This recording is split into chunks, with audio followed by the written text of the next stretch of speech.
After her wedding falls apart due to her fiancé's betrayal, Jasmine's life takes an unexpected turn when she helps a desperate father find his lost son in a park. As she navigates new love, complex family dynamics, and professional challenges, she discovers that sometimes the most beautiful stories emerge from life's biggest disappointments. But before we continue with this story, make sure to hit subscribe and let us know in the comments where you're watching from today. The morning sun peeked through the windows of the bridal suite at the Golden Rose Hotel. Jasmine Carter stood in front of the mirror, her white wedding dress sparkling in the light. This was supposed to be the happiest day of her life. At 35, she had finally found the man she thought she would spend forever with, or so she believed.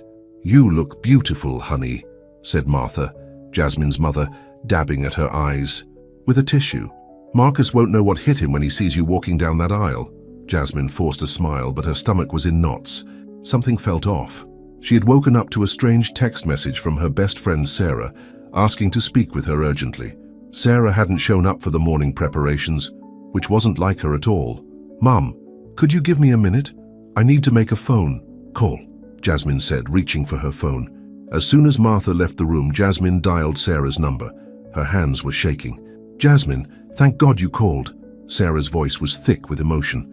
"I've been trying to figure out how to tell you this all morning." "Tell me what, Sarah? You're scaring me." There was a pause on the other end of the line. "I saw Marcus last night. He was at the Blue Room with Victoria from his office. They were together, Jasmine, really together. Kissing, touching. I took pictures because I knew you wouldn't believe me otherwise." The room started spinning. Victoria was Marcus's new assistant, the one he had hired 3 months ago. The one he said was just a kid and needed mentoring. "Send me the pictures," Jasmine whispered. Seconds later, her phone buzzed. The images were crystal clear. Marcus and Victoria locked in an intimate embrace at a back booth of the popular downtown bar. The timestamp showed 11:43 p.m. the previous night, while Jasmine had been at home, getting her beauty sleep before the wedding. Her fiancé had been with another woman. "There's more," Sarah said quietly. "I asked around. This has been going on for months, Jasmine. Everyone at his office knows. I'm so sorry." Jasmine sat down heavily on a nearby chair, careful not to wrinkle her dress. A dress that had cost more than 3 months of her teacher's salary. A dress she had spent hours picking out, imagining the look on Marcus's face when he saw her in it. "Does everyone know?" she asked, her voice barely audible. "Not the wedding guests, but a lot of people at his firm do. Victoria's been bragging about it to the other assistants." The door opened and Martha poked her head in. "Honey, the photographer wants to start the pre-ceremony shots. Are you ready?" "Mom," Jasmine's voice cracked, "I need you to come in here." Martha must have seen something in her daughter's face because she quickly closed the door behind her. "What's wrong, baby?" "The wedding's off." The words came out surprisingly steady. "Marcus has been cheating on me. Sarah has proof." Martha's face went from confusion to shock to anger in the span of seconds. "That no good son of a—" She stopped herself, took a deep breath, and sat next to her daughter. "What do you need me to do? Tell everyone to go home. Make up whatever." "Excuse you want, I can't face them right now." "Of course, sweetheart. But what about Marcus? Don't you want to confront him?" Jasmine looked down at her phone where another message from Sarah waited. "Actually, yes. Yes, I do." 20 minutes later, still in her wedding dress, Jasmine marched through the hotel lobby toward the groom's suite. Her mother had tried to convince her to change first, but Jasmine refused. She wanted Marcus to see her exactly like this, to understand exactly what he was throwing away. She didn't bother knocking. Using the keycard she had for emergencies, Jasmine threw open the door. Marcus was there with his groomsman, adjusting his bow tie in the mirror. He turned at the sound of the door, his face breaking into a smile that quickly died when he saw her expression. "Jasmine, what are you doing here? It's bad luck to—" "Bad luck?" Jasmine's laugh was hollow. "No, Marcus. Bad luck is what you're about to have when I tell everyone what you've been doing with Victoria." The color drained from his face. His groomsman, sensing the tension, started inching toward the door. "It's not what you think," Marcus started, but Jasmine held up her hand. "Save it. Sarah saw you last night. She has pictures. And apparently half your office has known for months while I walked around like an idiot, planning our perfect wedding. Jasmine, please, we can talk about this. Victoria means nothing to me. You're right about one thing. We're going to talk. But first, I'm going to walk into that ballroom full of our friends and family. and I'm going to tell them exactly why this wedding isn't happening, and then you're going to watch me walk away, just like I should have done the first time you lied to me about working late at the office. Marcus stepped forward, reaching for her arm. Don't do this. Think about how it will look. Jasmine jerked away from him. How it will look? I'm not the one who should be worried about appearances, Marcus. By the way, I already called your mother. She's waiting in the ballroom. I think she's especially excited to hear about how her perfect son has been behaving. The mention of his mother made Marcus pale even further. If there was one person he feared disappointing, it was his mother, the society matron who had pushed him into law school and monitored his social climbing with razor-sharp attention. Please, he whispered, I'll do anything. You already did. Everything, Jasmine replied. Everything to destroy us. With that, she turned and walked out of the room, her head held high. Her mother was waiting in the hallway, ready to support her, but Jasmine didn't need it. For the first time since receiving Sarah's call, she felt strong. Yes, her heart was broken. Yes, she would cry later. But right now, she was going to show everyone exactly who Jasmine Carter was. A woman who refused to settle for lies and betrayal, even if it meant walking away from what she thought was her happy ending. As she entered the ballroom, 200 faces turned to look at her. Some already knew something was wrong. Her mother had started quietly telling people the wedding was cancelled, but most were still in the dark, waiting for a ceremony that would never happen. Jasmine took the microphone from the band's lead singer and faced the crowd. I'm sorry to tell you that there won't be a wedding today, she announced, her voice clear and strong. I've just learned that my fiancé has been having an affair with his assistant for the past 3 months. I know many of you traveled far to be here, and I'm sorry for the inconvenience. The reception hall will still be serving lunch, so please, enjoy the meal. Consider it my parting gift. As for me, I have somewhere else to be. With that, she handed back the microphone, turned on her heel, and walked out of the ballroom. She could hear the gasps and murmurs behind her, could practically feel the shockwaves rippling through the crowd, but she didn't look back. In the lobby, she pressed the button for the elevator. As the doors opened, she heard Marcus calling her name. She stepped inside and pressed the button for the ground floor. The last thing she saw before the doors closed was Marcus's face, twisted with panic and regret. Outside, the spring air was crisp and clean. Jasmine took a deep breath, then another. Her wedding dress rustled around her feet as she walked down the street, not sure where she was going, but knowing she needed to move, to get away from that hotel and everything it represented. She ended up at Jefferson Park, a beautiful green space in the heart of the city. Couples walked hand in hand along the paths, children played on the swings, and elderly men played chess at concrete tables. Normal life going on while her world had just imploded. That's when she heard it. A man's voice, frantic and scared, calling out a name. Leo! Leo! Where are you? Jasmine turned toward the sound, and her life changed forever. Leo! Leo! Where? Are you? The man's voice cracked with desperation as he ran through Jefferson Park. Jasmine watched as he stopped nearby, running his hands through his dark hair. He wore an expensive suit that was now wrinkled and dusty, his tie loose around. His neck, his face was a mask of pure panic. Are you looking for someone? Jasmine called out, momentarily forgetting her own troubles. The man turned to her, his eyes wild with worry. My son. He's 7 years old, wearing a blue t-shirt and jeans.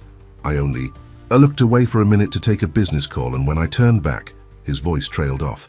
I'll help you look, Jasmine said, gathering up her wedding dress. What's his name? Leo. I'm Ethan Grayson. He barely seemed to notice her bridal attire, too consumed with worry for his son. We need to call the police. Let's check the playground first, Jasmine suggested, her teacher's instincts kicking in. Kids often get distracted by the swings. Hand slides. They hurried toward the playground, calling Leo's name. Other parents started to take notice, joining in the search. Jasmine's dress was getting dirty from the park paths, but she didn't care anymore. Does Leo have any favorite spots in the park? She asked as they walked. Ethan's face fell. I don't know. I don't bring him here often enough. My assistant usually brings him while I'm at work. There was such raw pain in his voice that Jasmine's heart ached for him. It's okay, we'll find him. They searched for another 10 minutes, checking every corner of the playground. No Leo. Ethan was about to call the police when Jasmine spotted something. A small figure sitting at a bench near an ice cream cart, half hidden behind some bushes. Is that him? She pointed. Ethan's face lit up with relief. Leo! He ran toward the bench with Jasmine following more slowly in her cumbersome dress. The little boy looked up as his father approached. He had Ethan's dark hair and sharp features, but his eyes were softer, more vulnerable. "Dad?" "Leo, thank God." Ethan pulled his son into a tight hug. "I was so worried. Why did you run off like that?" Leo's lower lip trembled. "You promised we'd spend the whole afternoon together, but then you got another work call, and you always take work calls, and you never have time for me," and the boy burst into tears. Ethan looked helpless, holding his son but clearly unsure how to handle the emotional outburst. Jasmine stepped forward, her teacher's experience guiding her. "Hi Leo, I'm Jasmine. Your dad was really scared when he couldn't find you. He ran all over the park looking for you." Leo looked up at her, his tears slowing. "Why are you wearing a wedding dress?" "That's a long story," Jasmine said with a small smile. "But right now, I think you and your dad need to talk. Sometimes grown-ups make mistakes, but that doesn't mean they don't love you very much." Ethan shot her a grateful look. "She's right, buddy. I'm sorry about the phone call. I shouldn't have taken it. You're more important than work. You always say that," Leo mumbled. "But you never mean it." Ethan flinched as if he'd been slapped. He sat down on the bench next to his son, still holding him close. "I know I've broken a lot of promises, but I want to do better. How about we get some ice cream and talk about it?" Leo's eyes lit up slightly. "Really? No more phone calls?" "No more phone calls," Ethan promised, pulling out his phone and turning it off completely. In fact, he loosened his tie completely and took it off, then removed his suit jacket. "No more business, Mr. Grayson, for the rest of the day. Just Dad. Can Miss Jasmine have ice cream with us?" Leo asked suddenly. "She helped find me and she looked sad." Ethan seemed to finally notice Jasmine's tear-stained face and dirty wedding dress. "I'm so sorry. I was so worried about Leo. I didn't even ask. Are you okay?" Jasmine tried to smile, but her lips trembled. The events of the day came crashing back. "Not really, but helping find Leo made things a little better."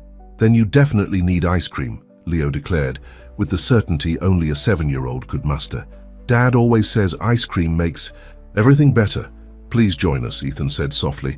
"It's the least we can do to thank you for your help." Jasmine looked down at her ruined wedding dress, then back at the hopeful face of the little boy and his clearly struggling father. "I should probably change first. There's a boutique across the street," Ethan offered. "I'll pay for whatever you want to wear. It's the least I can do after you helped find my son. I couldn't possibly—" "Please." Leo's big brown eyes were impossible to resist. "You look like a princess, but you can't eat ice cream in a princess dress. It might get dirty." Jasmine couldn't help but laugh. "The dress is already pretty dirty from searching the park, but you're right. Ice cream requires more practical clothing." An hour later, Jasmine sat in the park wearing a simple sundress and sandals, eating chocolate ice cream with Leo and Ethan.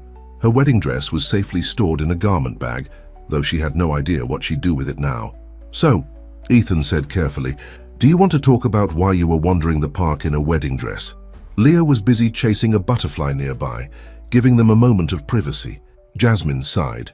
"I was supposed to get married today, but this morning I found out my fiancé has been cheating on me with his assistant. Instead of saying I do, I told everyone at the wedding about his affair and walked out." "That took courage," Ethan said quietly. "Did it? Sometimes I think running away was cowardly." "You didn't run away. You stood up for yourself. There's a difference." Ethan watched his son playing.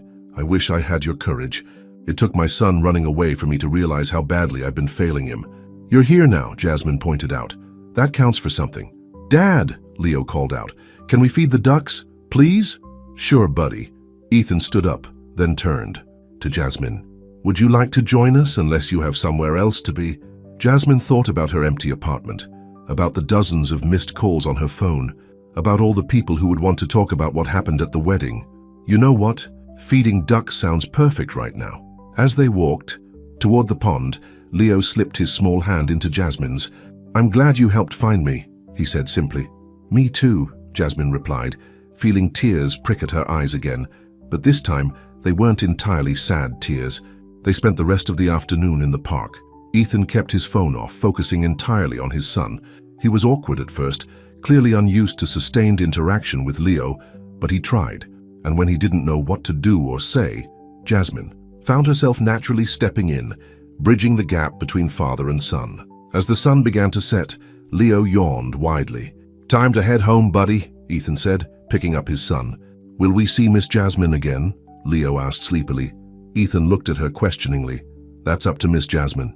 Jasmine thought about it. Every logical part of her brain said she shouldn't get involved with anyone right now, especially not a single father with obvious issues. But her heart had other ideas. "How about dinner next Friday?" she suggested. "I know a great pizza place." Leo's face lit up. "Can we, Dad? Please?" "I'd like that," Ethan said softly. "Very much." As they exchanged phone numbers, Jasmine felt something she hadn't expected to feel today: hope. Her wedding day had turned into a disaster, but somehow it had also led her to this moment, with a sleepy 7-year-old smiling at her and a man who seemed just as lost as she was, but who was trying to find his way. Maybe, just maybe, this wasn't the end of her story.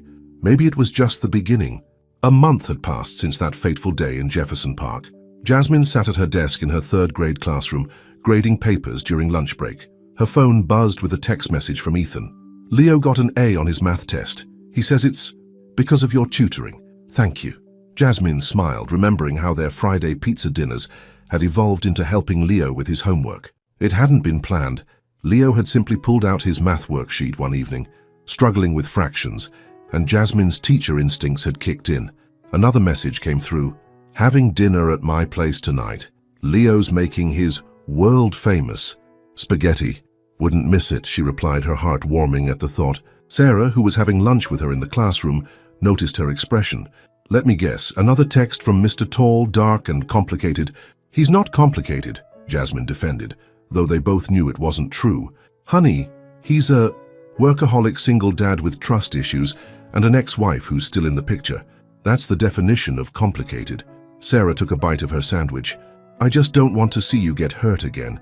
It's only been a month since Marcus." "This is different," Jasmine insisted. "Ethan and I are just friends. He needs help with Leo and I need the distraction." "Right, because friends look at each other the way he looks at you when he thinks no one's watching." Sarah raised an eyebrow. "Just be careful, okay?" Later that evening, Jasmine stood in Ethan's impressive kitchen, watching Leo carefully stir the pasta sauce while wearing an oversized chef's hat. Ethan hovered nearby, clearly nervous about his son being near the stove. "Dad, you're doing it." "Again," Leo complained. "You promised to let me cook." "He's fine, Ethan," Jasmine assured him. "I'm right here watching him." Ethan relaxed slightly, but his phone buzzed before he could respond. His face fell as he read the message. "Work?" Jasmine asked, already knowing the answer. "Thompson Industries wants to move up the merger timeline. They're calling an emergency board meeting." He looked at Leo, who had gone very still at the stove. "Buddy, I'm so sorry." "It's okay," Leo said in a small voice that made it clear it wasn't okay at all. "Miss Wilson can watch me, she always does." "No," Ethan said firmly, surprising both Leo and Jasmine. "Not this time. The board can wait until tomorrow." He typed out a quick message on his phone, then turned it off completely, something Jasmine had noticed he'd started doing more often during their time together. Leo's face lit up. "Really, you're staying? Really? Can't miss your world-famous spaghetti, can I?" The smile that spread across Leo's face was worth everything. He threw himself into his father's arms, sauce-covered spoon and all, leaving a red stain on Ethan's expensive white shirt. "Oh no!" Leo looked horrified. "Your shirt!" But Ethan just laughed, really laughed, in a way Jasmine had never heard before. "It's just a shirt, buddy. Now, how about you teach me how to make this sauce of yours?"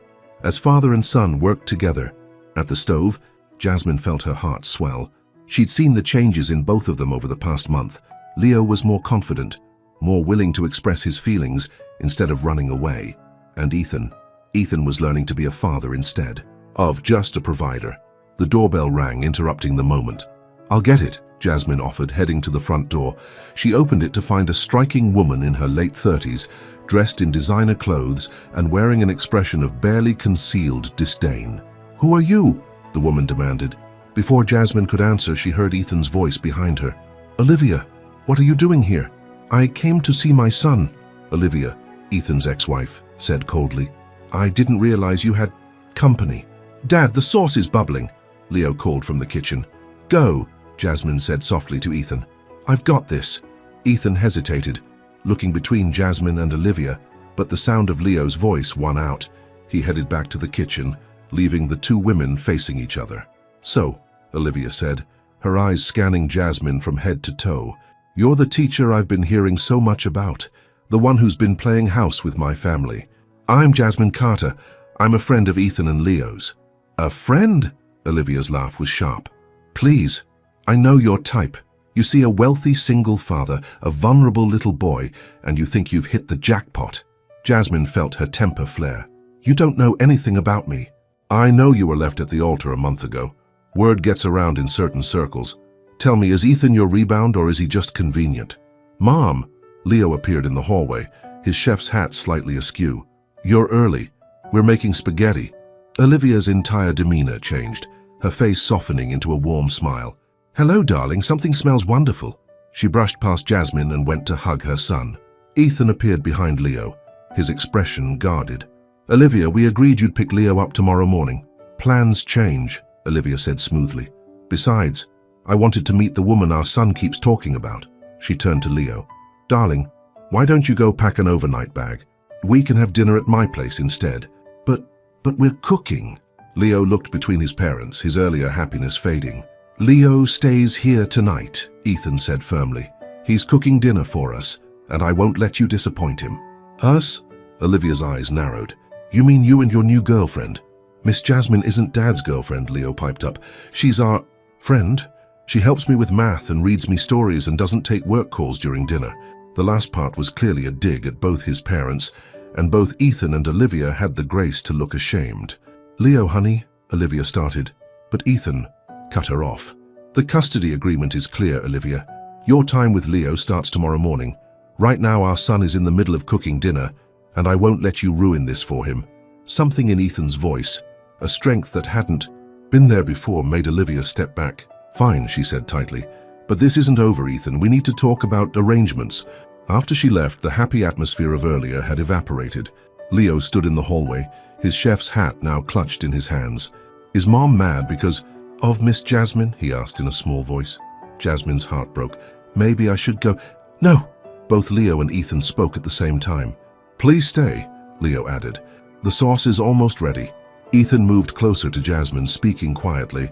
"I'm sorry about Olivia. She's protective. She's worried about Leo, I understand that." "She's worried about losing control," Ethan corrected. "Ever since the divorce, she's used Leo as a way to manipulate me. But seeing you with him, seeing how a real family could work," he trailed off, seeming to realize what he'd said. Jasmine felt her heart skip a beat. A real family? Is that what they were becoming? "The sauce!" Leo's cry broke the moment, and they all rushed to the kitchen. The sauce wasn't ruined, though it had bubbled over slightly. As they cleaned up the mess together, laughing and joking, Jasmine couldn't help but think about Olivia's words. Was she really just rebounding with Ethan? Was she fooling herself about this just being friendship?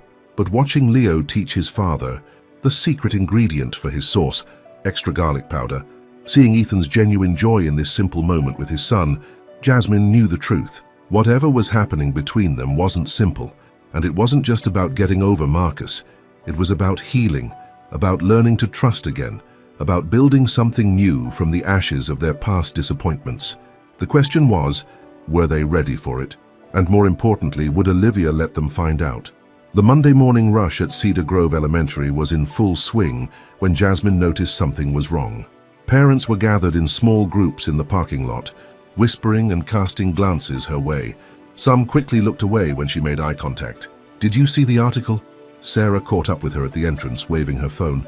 "It's all over the local news sites."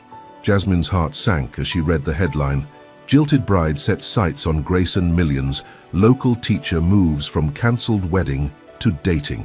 Real Estate Tycoon." The article was filled with quotes from anonymous sources, describing how Jasmine had orchestrated her wedding drama to gain sympathy, then deliberately targeted Ethan Grayson and his young son. There were even photos, clearly taken with a long lens, of her, Ethan and Leo at the park at restaurants outside her apartment. "This has Olivia written all over it," Sarah said grimly.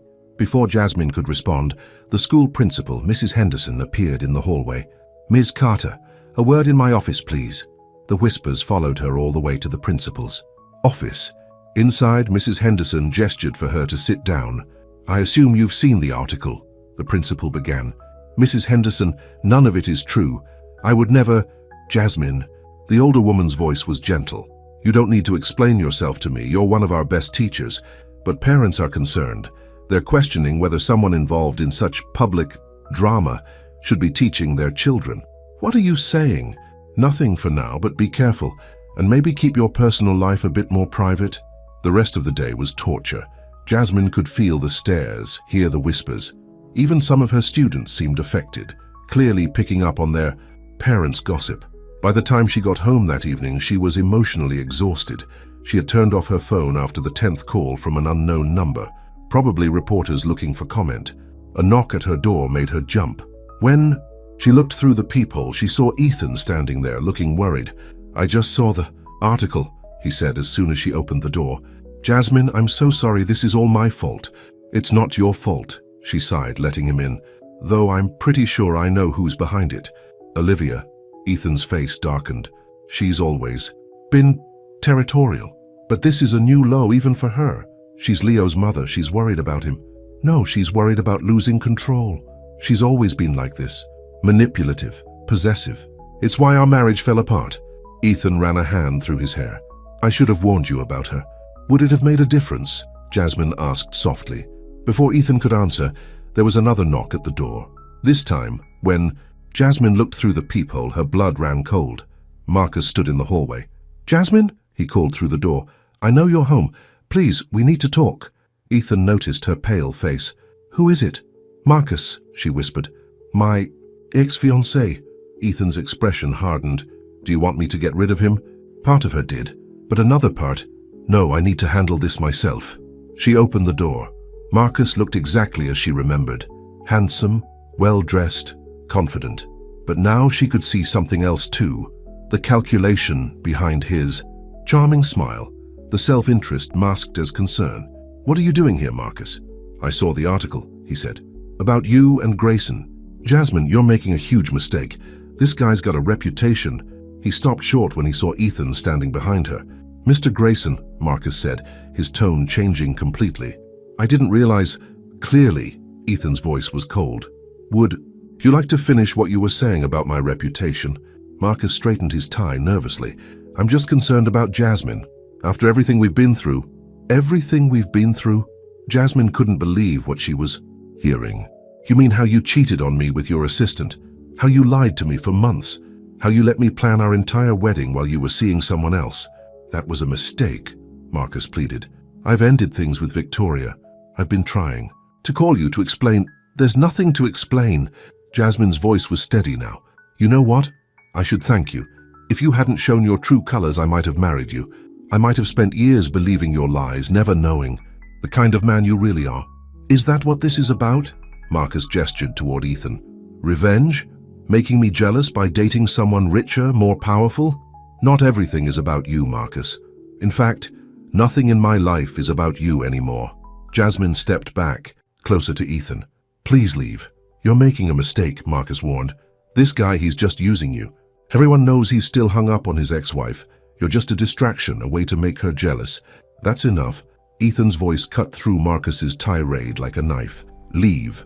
Now. Before I call security." Marcus looked like he wanted to say more, but something in Ethan's expression made him think better of it. He turned and walked away, but not before giving them both a look that promised this wasn't over. As soon as the door closed, Jasmine's legs gave out. Ethan caught her, guiding her to the couch. "Are you okay?" "No," she admitted. "My job might be in jeopardy. My reputation is being dragged through the mud, and my ex-fiancé just showed up to warn me about you." She looked at him. "Is he right? About you still being hung up on Olivia?" Ethan was quiet for a long moment. "Olivia and I, it's complicated. We were young when we got married, both focused on our careers. When Leo came along, neither of us knew how to be parents. I buried myself in work.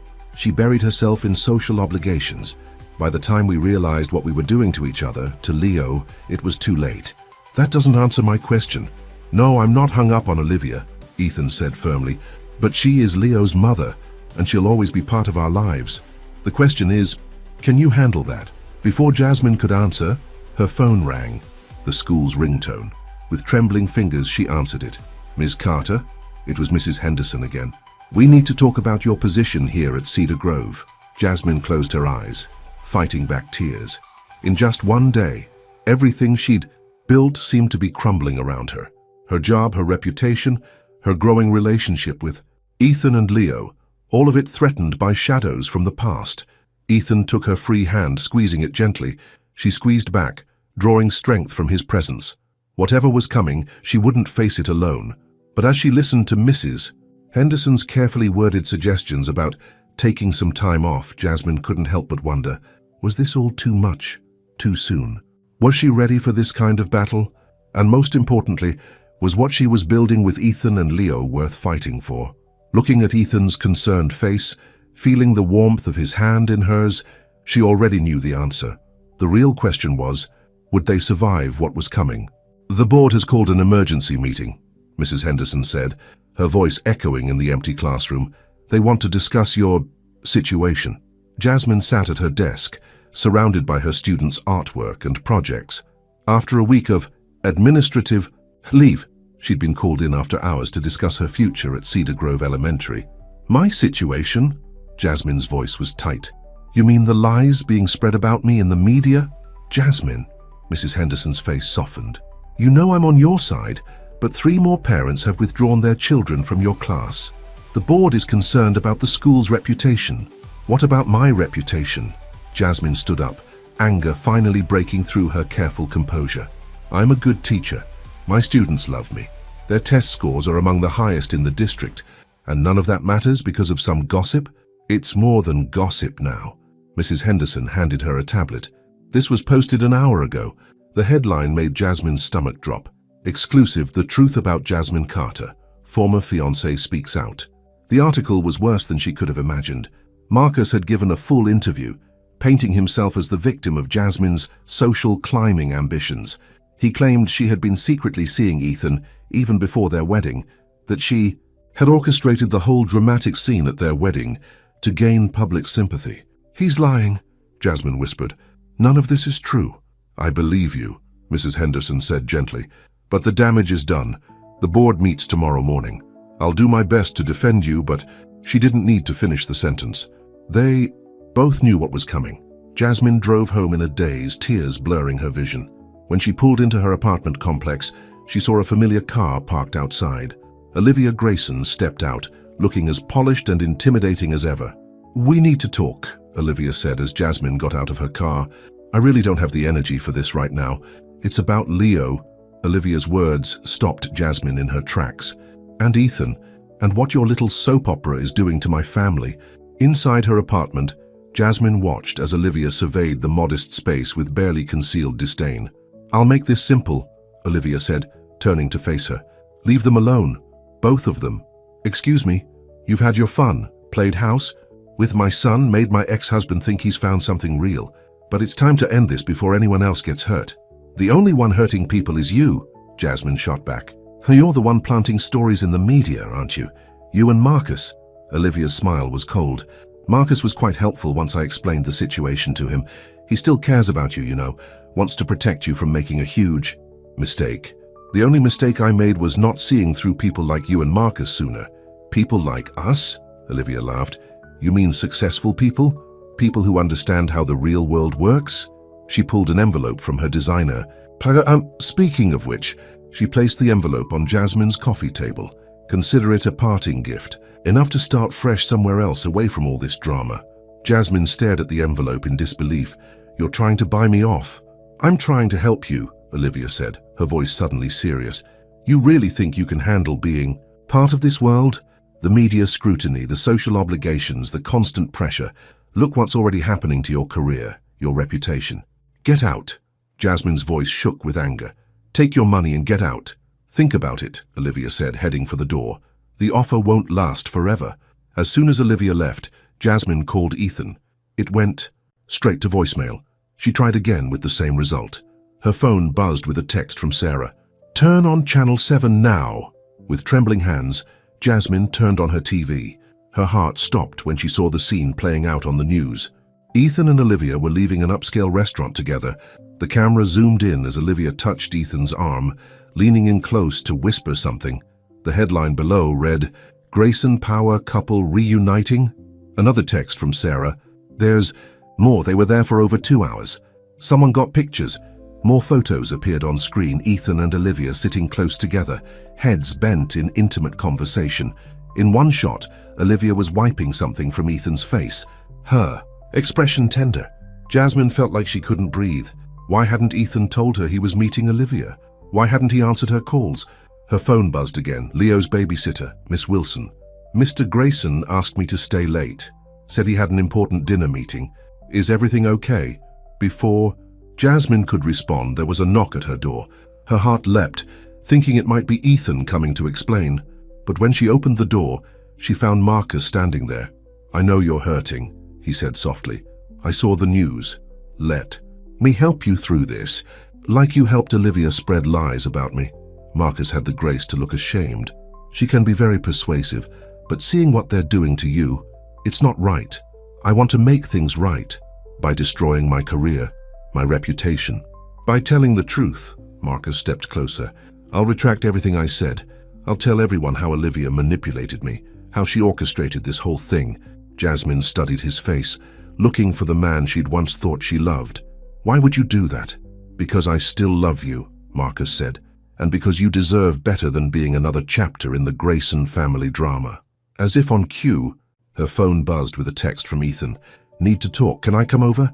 Jasmine stared at the message, then at Marcus, then at the TV still showing pictures of Ethan and Olivia together. What's it going to be, Jasmine? Marcus asked softly. Are you ready to hear the truth about Ethan Grayson? Standing in her doorway, caught between her past and what she'd thought was her future, Jasmine had never felt more lost. The man she'd almost married was offering redemption, while the man she was falling for seemed to be slipping away. And, somewhere across town, a little boy who had stolen her heart was waiting for his father to come home, unaware that his whole world might be about to change again. What was the right choice? Who could she trust? And most importantly, what was the truth behind Ethan's dinner with Olivia? The answers would change everything, if she was brave enough to face them. Are you ready to hear the truth about Ethan? Grayson? Marcus's words hung in the air as Jasmine's phone buzzed again with another message from Ethan. Please, it's not what you think. Get out, Marcus, Jasmine said quietly. Jasmine, I said get out! Her voice rose. I don't need your help, your truth, or your manipulation. I need you to leave, now. After Marcus left, Jasmine stared at her phone, at Ethan's messages. Her finger hovered over the reply button when another knock came at her door. This time, it was Leo. Leo, Jasmine's heart dropped. What are you doing here? Where's Miss Wilson? I ran away, Leo admitted, his small face determined. I heard Miss Wilson talking on the phone about Dad and Mom being together at a restaurant, and I had to see you. Oh, sweetie. Jasmine pulled him into a hug, then quickly texted Miss Wilson to let her know Leo was safe. You can't run away like that. Everyone must be so worried. Are you and Dad breaking up? Leo's voice was small. Is he getting back together with Mom? It's complicated, honey. Jasmine led him to the couch. And your dad and I weren't exactly... Don't say you're just friends, Leo burst out. I'm not a baby. I see how you look at each other. I see how happy Dad is now. He laughs and plays and doesn't work all the time anymore, and you make us feel like a real family. Tears pricked at Jasmine's eyes. Before she could respond, her phone rang. Ethan. He's here, she said as soon as she answered. Leo's with me. Thank God. Ethan's voice was raw with relief. I'm on my way. 20 minutes later, Ethan arrived, still wearing his dinner suit. His tie was loose, his hair messy from running his hands through it. Leo, he said as soon as he entered, don't ever do that again. You scared us all to death. Why were you with... Mom? Leo demanded. Are you getting back together? Ethan looked at Jasmine, then back at his son. Nobody. Your mom and I are not getting back together. That dinner, it wasn't what it looked like. Then what was it? Jasmine asked quietly. Ethan sat down heavily. Olivia called, said she had proof that someone was embezzling from the company foundation, the children's charity we started together. She wouldn't discuss it over the phone, insisted on meeting in person. And you couldn't tell me this because I didn't want to worry you. You're already dealing with so much because of us, because of me. Ethan looked exhausted. The dinner was supposed to be quick, just business. But Olivia kept dragging it out, insisting we needed to discuss Leo's future, our past. She made. Sure, the photographers were there, Jasmine realized. I should have seen it coming. Ethan ran a hand through his hair. She's always been good at manipulation, but I never thought she'd go this far. She came to see me, Jasmine said. Offered me money to leave you and Leo alone. Ethan's face darkened. She what? She's scared, Leo said suddenly, making both adults turn to him. Mum's scared of losing me. That's what she told Aunt Rachel on the phone last week. She said she couldn't lose her family again. Jasmine felt her anger towards Olivia soften slightly. Fear made people do desperate things. She knew that all too well. Your mom loves you very much, she told Leo. She's just not handling things well right now. But I love you too, Leo said. And I don't want you to go away because Mom's scared. Ethan moved to sit next to his son. Nobody's going away, buddy, but we need to figure out how to make this work. All of us. Including Mom? Including your mom, Jasmine said firmly. She'll always be your mother, Leo. Nothing changes. That. Ethan looked at her with such gratitude and love that it made her heart skip.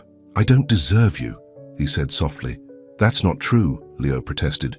You deserve to be happy, Dad. Both of you do. A new knock at the door made them all jump. This time, it was Olivia. She burst in as soon as Jasmine opened the door, but stopped short when she saw them all together. Leo between Ethan and Jasmine on the couch, looking like the family she'd been so desperate to prevent. I've been looking everywhere for you, she said to Leo, her voice shaking. When Miss Wilson called, I'm sorry I scared you, Mom. Leo got up and hugged her. But I had to make sure Miss Jasmine knew the truth, that we need her, that she makes us better. Even you, Mom. Olivia stiffened. Me? You're not so angry when she's around, Leo said simply. And she doesn't try to make me choose between you and Dad, like everyone else does. Tears spilled down Olivia's cheeks, the first real emotion Jasmine had seen from her. Oh, Leo, he's right, Jasmine said quietly. I would never try to replace you, Olivia. I couldn't even if I wanted to. You're his mother. But you could be part of our family too, Leo added, hopefully. A bigger family is better, right? The adults exchanged looks, Olivia uncertain, Ethan hopeful, Jasmine determined. Maybe, Olivia said finally, wiping her eyes. Maybe we could try something different. Starting with retracting those stories in the press, Ethan suggested, his voice firm. Olivia nodded slowly. I'll make some calls tomorrow. And Marcus? Jasmine asked. I'll handle Marcus, Ethan said. He won't bother you again. No, Jasmine said firmly. We'll handle Marcus together. No more secrets, no more trying to protect each other by hiding things. That's what got us into this mess in the first place. Ethan took her hand. Together, then. Together, Leo echoed, grabbing both their hands. They all looked at Olivia, who stood watching them with a mixture of emotions on her face. I can't promise to like this, she said finally, but I can promise to try. For Leo, it wasn't perfect. There would be more challenges ahead. The school board meeting tomorrow, the media fallout to manage, trust to rebuild. But looking at Leo's hopeful face, feeling Ethan's hand in hers, seeing the first glimmer of real humanity in Olivia's eyes, Jasmine felt something she hadn't expected. Hope. Sometimes she realized family wasn't what you were born into or what you almost married into. Sometimes family was what you built together, piece by piece, through all the mess and complications and fear. Sometimes family was choosing to try, even when it seemed impossible. And maybe, just maybe, that was the greatest love story of all. The morning of the school board meeting dawned cold and grey. Jasmine stood in front of her bathroom mirror, adjusting her blazer for the 10th time. Her phone buzzed with a message from Ethan. We're all here for you, whatever happens. The school board meeting room was packed when she arrived. Parents, teachers, and even some students filled the seats. Mrs. Henderson gave her an encouraging nod as she took her place at the front. Ms. Carter, Board President Richards began, his voice stern. We're here to discuss the recent publicity surrounding your personal life and its impact on Cedar Grove Elementary. Before Jasmine could respond, the door burst open. Olivia. Grayson walked in, followed by her lawyer and a man Jasmine recognized as the editor of the local news site that had published the stories about her. I apologize for interrupting, Olivia said smoothly, but I have something to say. The board members exchanged looks. Everyone knew who Olivia was. Her family had donated the library wing. The recent stories about Ms. Carter were false, Olivia announced. They were planted by me and others in an attempt to discredit her. Mr. Phillips here, she gestured to the editor, has signed a full retraction. It will be published within the hour. Murmurs filled the room. Jasmine stared at Olivia in shock. Furthermore, Olivia continued, I want to personally attest to Ms. Carter's character. My son is not in her class, but she has been tutoring him in mathematics. His grades have improved dramatically. More importantly, she has shown him, and all of us, what true integrity looks like. Mrs. Grayson, Board President Richards said carefully, while we appreciate your candor, there are still concerns about Ms. Carter's judgment. If I may? A new voice spoke up from the back. Sarah stood, holding a thick folder. I have letters here from every parent in Ms. Carter's class supporting her. I also have her students' test scores from the past semester, the highest improvement rate in the district. More voices joined in. Teachers, parents, even the school janitor who talked about how Jasmine stayed late to help struggling students. The tide was turning. Then Marcus walked in. I have something to say too, he announced. Jasmine's heart stopped. But before Marcus could speak, Ethan stepped in front of him. No, you don't, Ethan said quietly, unless you want the SEC to hear about those irregular trades you've been making. Marcus paled. You wouldn't try me. Ethan's voice was steel. Walk away, Marcus, it's over. For a moment, Marcus looked like he might argue. Then he turned and left without another word. The board called a brief recess to discuss everything they'd heard. Jasmine found herself surrounded by supporters, her students' parents, her colleagues, even some of the people who had initially complained about her. I don't know what to say, she told Olivia. Thank you. Don't thank me, Olivia replied. I'm just trying to fix what I broke. She paused. Leo asked me this morning if this means you can keep teaching him about fractions. He said you make them fun, even for someone as hopeless at math as his father. Jasmine laughed, tears in her eyes. Ethan's not hopeless. He just needs the right teacher. Yes, Olivia said softly. I'm beginning to see that. The board returned, and President Richards cleared his throat. Ms. Carter, in light of new information and the overwhelming support from the school community, we see no reason to take any action regarding your position. In fact, we'd like to discuss expanding your role to include our new after-school tutoring program. Applause broke out. Sarah hugged her. Mrs. Henderson beamed. Outside the meeting room, Ethan was waiting with Leo.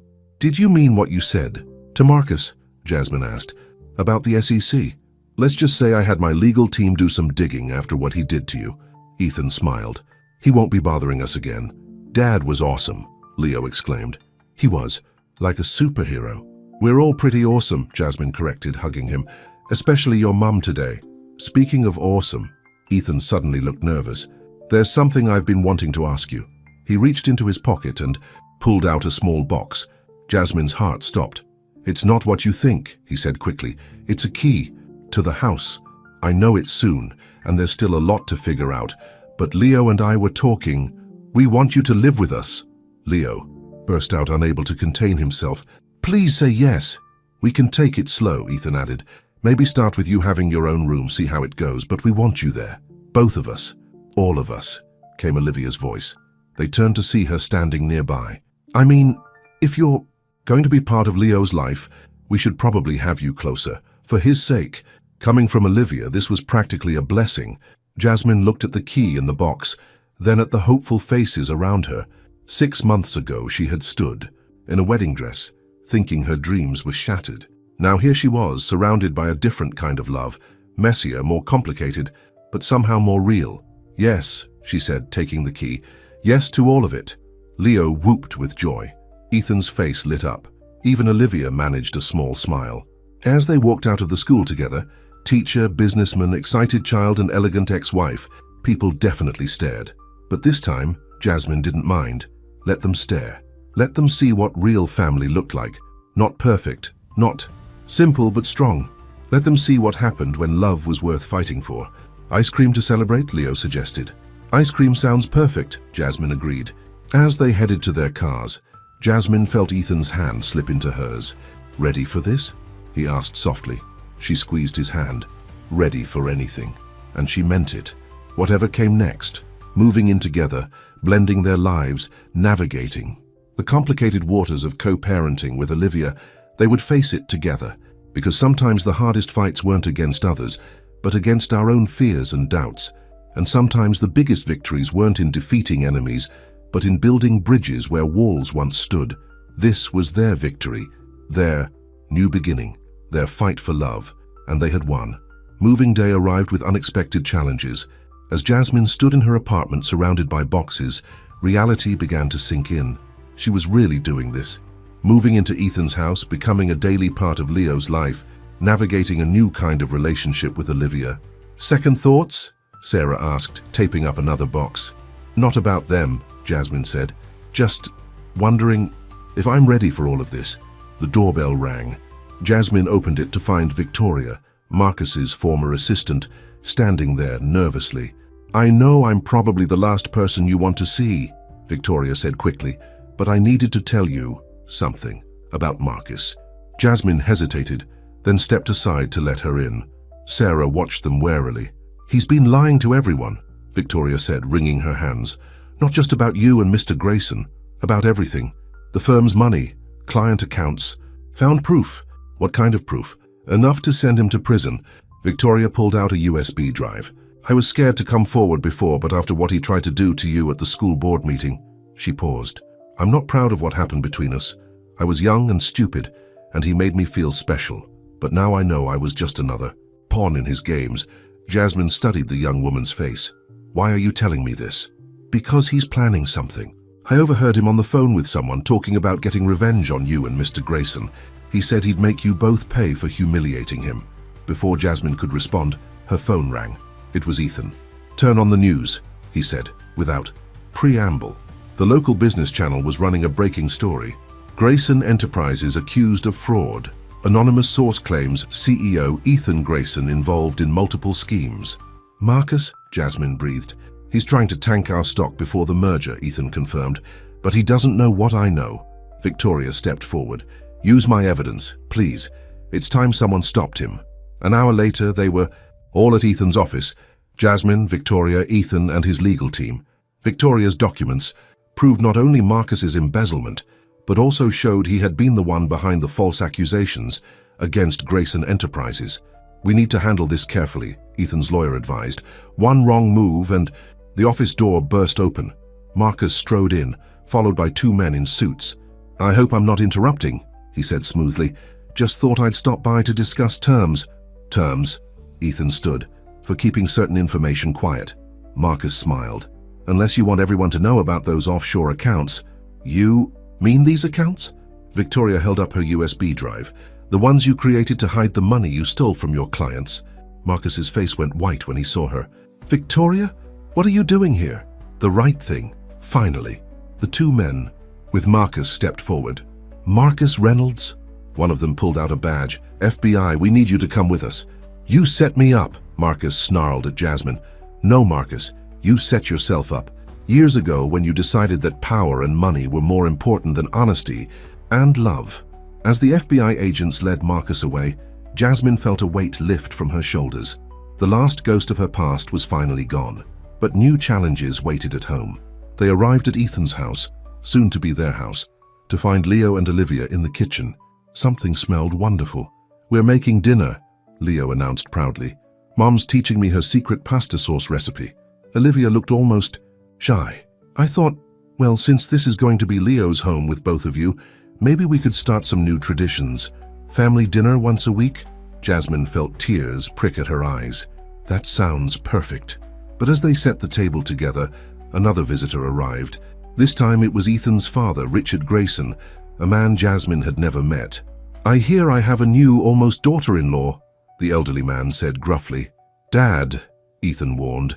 We've talked about this. Let me finish, son. Richard turned to Jasmine. I didn't approve at first. Thought this was another of Ethan's impulsive decisions. But then I did some checking. Found out about your work with kids, how you handled that mess at the school. Most importantly, I saw how happy my grandson is now. He pulled out an old photo from his wallet. This was Ethan's mother. She was a teacher too. Had the same kind of heart you do. He handed the photo to Jasmine. She would have liked you. Dad. Ethan's voice was thick with emotion. Welcome to the family, Jasmine, Richard said simply. Try not to let these Grayson men drive you too crazy. Too late, Olivia quipped, surprising everyone with her humor. They laughed together. Ex-wife, new love, father, son, and grandson. An unlikely family, bound not by traditional ties but by choice and love. After dinner, as they all sat in the living room sharing stories and planning the move, Jasmine watched Leo showing his grandfather his latest art project, while Ethan and Olivia discussed school options without any tension. Happy? Ethan asked softly, sitting beside her. Terrified, she admitted. But yes, happy. It's okay to be scared, he said. I am too. But you know what Leo told me this morning? He said real families aren't perfect. They're just real. Smart kid. He gets that from his mother, Olivia called out, making them all laugh again. As the evening wound down, Jasmine found herself in what would soon be her home office. The walls were still bare, waiting for her touch. Through the window, she could see the garden where she and Leo had already planned to plant flowers in the spring. This wasn't the life she had imagined for herself. It was messier, more complicated, and infinitely more real than any fantasy. She'd had about perfect weddings and happily ever afters, but standing there, listening to the sounds of her new family downstairs, Jasmine knew one thing for certain. She wouldn't have it any other way. Sometimes the hardest truths led to the greatest joys. Sometimes the biggest confrontations brought the deepest peace. And sometimes, just sometimes, what looked like an ending was really just the beginning of a much better story. 3 months. After moving in together, Jasmine sat in the garden she and Leo had planted, watching the first flowers bloom. The morning sun cast long shadows across the newly installed playground equipment, a compromise between Ethan's desire to give Leo everything and Jasmine's insistence that kids needed to earn some things. Deep thoughts? Olivia's voice startled her.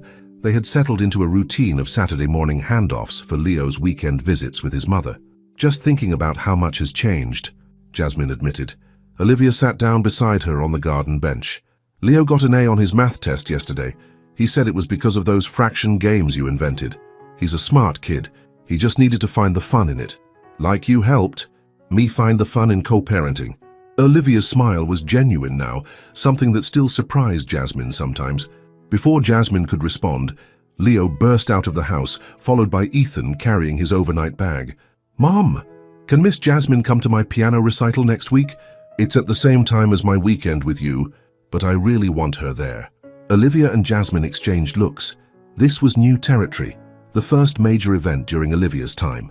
Of course she can come, Olivia said smoothly. In fact, why don't we all go together? We can have dinner afterward at that Italian place. Sure you like? Leo's face lit up. Really? All of us? All of us, Ethan confirmed, setting down the bag and joining them. If that's okay with everyone. The way he looked at Jasmine made her heart skip. Even after months together, he still had that effect on her. More than okay, she said.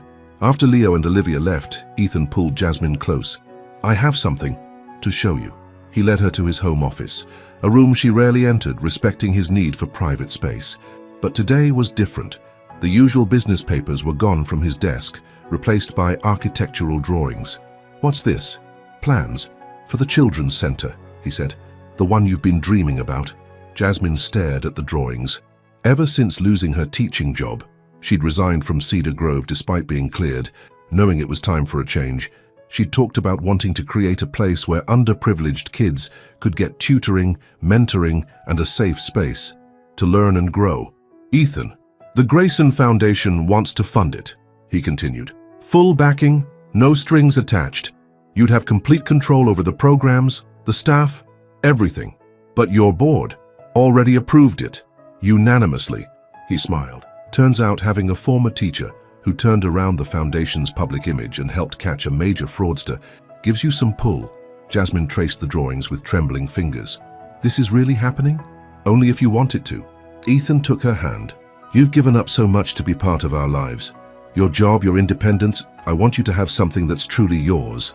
But I haven't given up anything, Jasmine protested. I've gained everything, a family, a home, love, and now maybe a dream come true. He pulled her close. You deserve it all, Jasmine. The family, the career, the love, everything. A knock at the door interrupted them. It was Richard Grayson, looking unusually nervous. Hope I'm not interrupting, he said. Just wanted to drop this off. He handed Jasmine a small box. Inside was a delicate silver locket. When she opened it, she found a tiny photo of Ethan's mother on one side. The other side is empty, Richard said gruffly. Thought maybe you might want to put a picture of our boy in there. Or Leo, or both. Dad. Ethan's voice was thick with emotion. Margaret always said family wasn't about blood, Richard continued. It was about choice, about choosing to love someone every day, even when it's hard.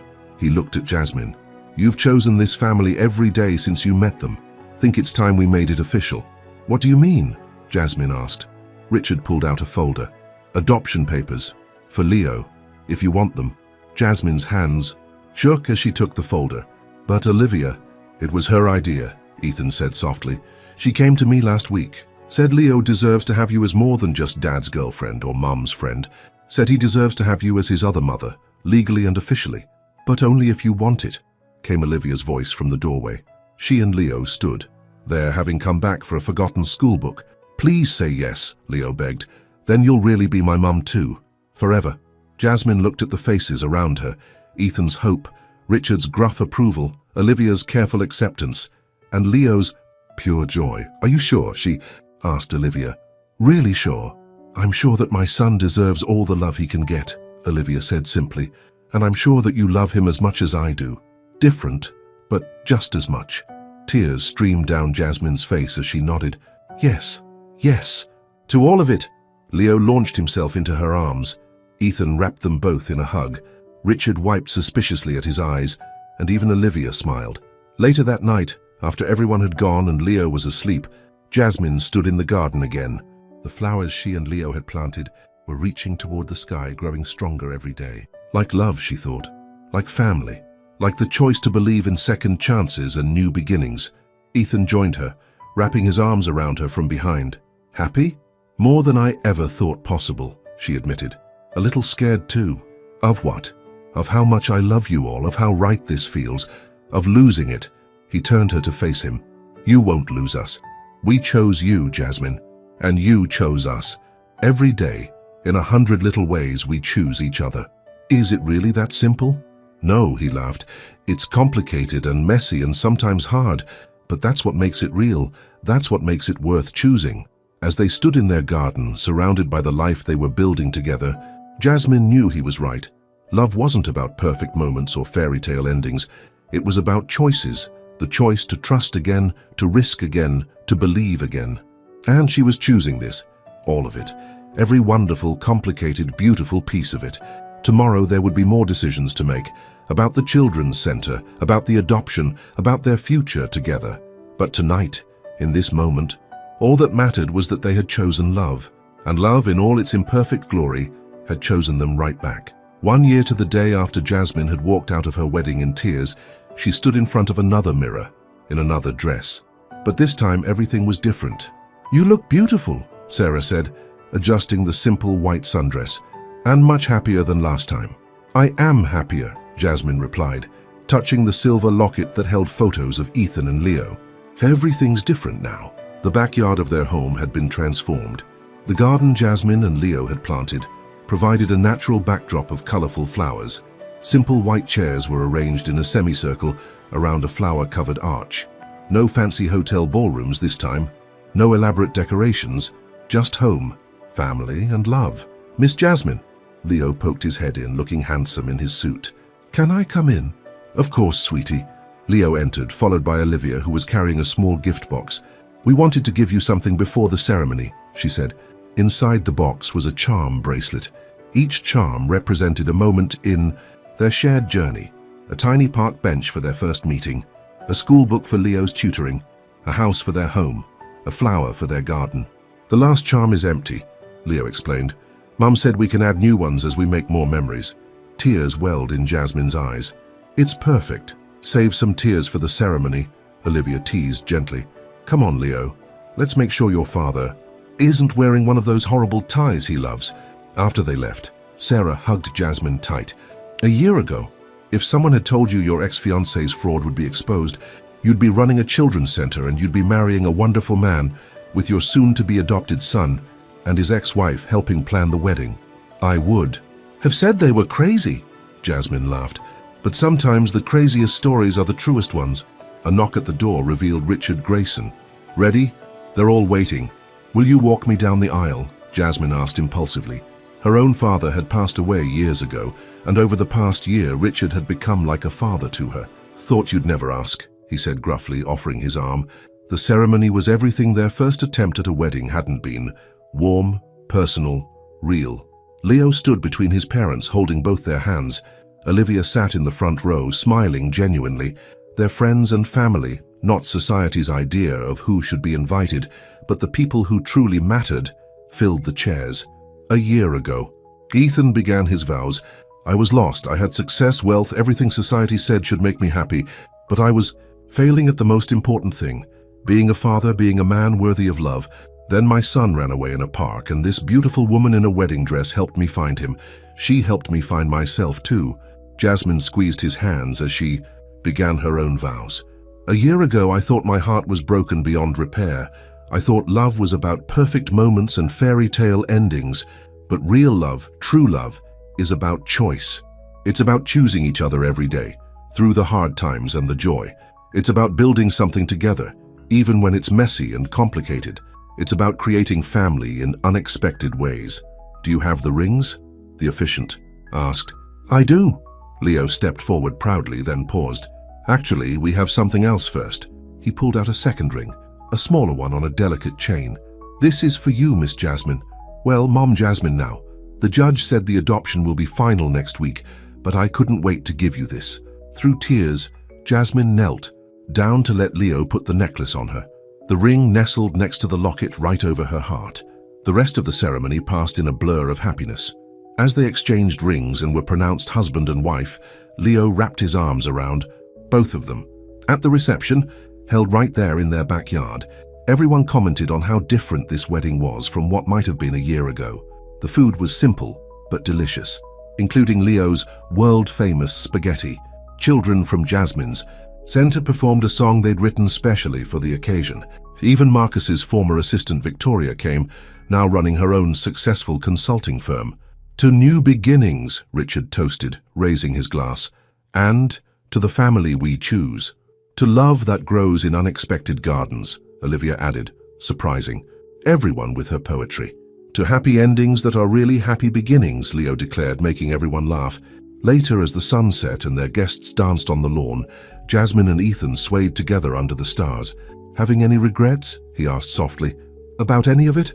Jasmine watched Leo teaching Richard some complicated dance move while Olivia laughed and took pictures. She saw Sarah and Victoria deep in conversation by the flower garden. She felt the weight of her new rings, both the wedding band and Leo's gift, and the love they represented. Not a single one, she said. Every step, every choice, every complicated moment led us here, and here is exactly where I want to be. Even with all the drama? Especially with all the drama. She smiled. It makes for a better story. Speaking of stories, Ethan's eyes twinkled. Leo has an announcement he wants to make. Should we let him? On cue, Leo rushed over, barely containing his excitement. Can I tell her now? At Ethan's nod, Leo burst out. We're expanding the children's center.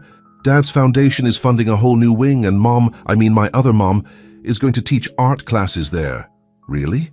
Jasmine looked at Ethan, then Olivia, who had joined them. Really? Olivia confirmed. Turns out retirement from corporate law left me with some free time, and, well, you're not the only one who needed a new beginning. As their guests gathered around to hear the news, Jasmine looked at her family. Her husband, her son, her unexpected friend in her husband's ex-wife, her father-in-law who had become a true father, her best friend who had stood by her through everything, and all the people who had played a part in their story. A year ago, she had thought her life was ending. Instead, it had been just beginning. She had learned that love wasn't about perfect moments but perfect intentions. That family wasn't about blood, but about choice.